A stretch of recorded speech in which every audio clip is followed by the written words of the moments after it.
আবার প্রেমের দেওয়া জীবনের সত্যকে আবার উৎখাত করে নবী যে কলেমা দিয়েছেন লা ইলাহা ইল্লাল্লাহু মুহাম্মাদুর রাসূলুল্লাহ সাল্লাল্লাহু আলাইহি সাল্লাম, যে লা ইলাহা ইল্লাল্লাহ, যে জীবন সকল বস্তুর ঊর্ধ্বে থাকবে, জীবন বস্তু ভিত্তিক হবে না, বস্তু আল্লাহর রহমত নেয়ামত, বস্তু জীবনের উপকরণ, কিন্তু আত্মা সত্তা বস্তুর ঊর্ধ্বে, কেবল জীবনের স্রষ্টার নামে, স্রষ্টার আলো, রাসালাতের বন্ধনে, রাসালাতের আলোকে জীবন চলবে।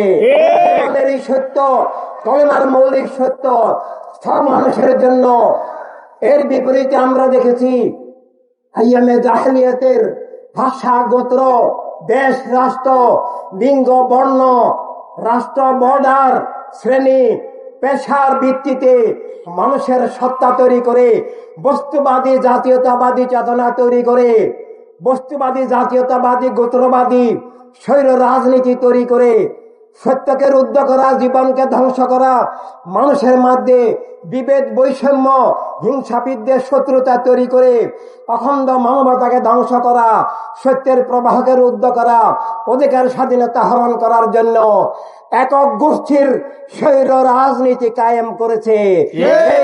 অভিশপ্ত মুআবিয়ার দল, কাফেরদের দল, ইসলামের ছদ্মবেশে নবীর প্রতিষ্ঠিত, সাহাবায়ে কেরামের প্রতিষ্ঠিত, শুধু মুসলিম নয়, মুসলিম অমুসলিম নির্বিশেষে সব মানুষের সমান নিরাপত্তা, অধিকার, স্বাধীনতা ভিত্তিক যে মানবতার রাষ্ট্র, মানবতার দুনিয়া, আর মানবতার রাষ্ট্র, মানবতার দুনিয়ার লক্ষ্যে নবী দান করেছেন সব মানুষের কল্যাণে, স্রষ্টার ভালোবাসায়, সব মানুষের ভালোবাসা ভিত্তিক, সব মানুষের মানবাধিকার ভিত্তিক, সব মানুষের প্রতিনিধিত্ব ভিত্তিক সর্বজনীন মানবতার রাজনীতি।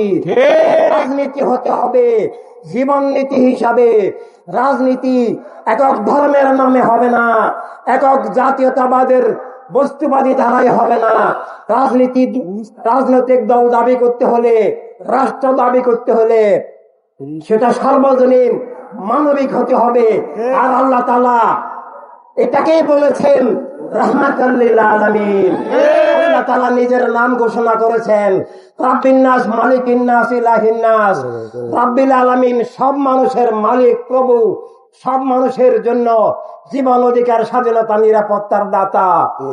একই এর ঊর্ধ্বে আল্লাহ তাআলা বস্তুবাদী চেতনার ঊর্ধ্বে যে জীবনের সত্য দান করেছেন সব মানুষের জন্য, রাব্বিন নাস, মালিকিন নাস, ইলাহিন নাস, রাহমাতাল লিল আলামিন বলে আল্লাহ তাআলা সব মানুষকে প্রথমত বস্তুর ঊর্ধ্বে স্রষ্টার নামে, স্রষ্টার আলোকে জীবনের আত্মমালিকানা, রাষ্ট্রীয় মালিকানা, বিশ্ব মালিকানা ভিত্তিক যে সত্য দিয়েছেন তার নাম মানব সত্তা।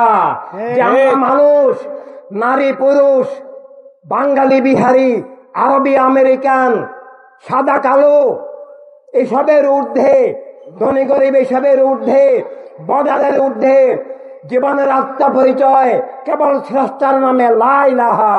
যে জীবন বস্তুবাদী হবে না, কিন্তু আইয়ামে জাহেলিয়াতের সেই বস্তুবাদী ধারা ইসলামের নামে, বিভিন্ন ধর্মের নামে, বস্তুবাদী জাতীয়তাবাদের নামে আবার দুনিয়াব্যাপী কায়েম হয়েছে।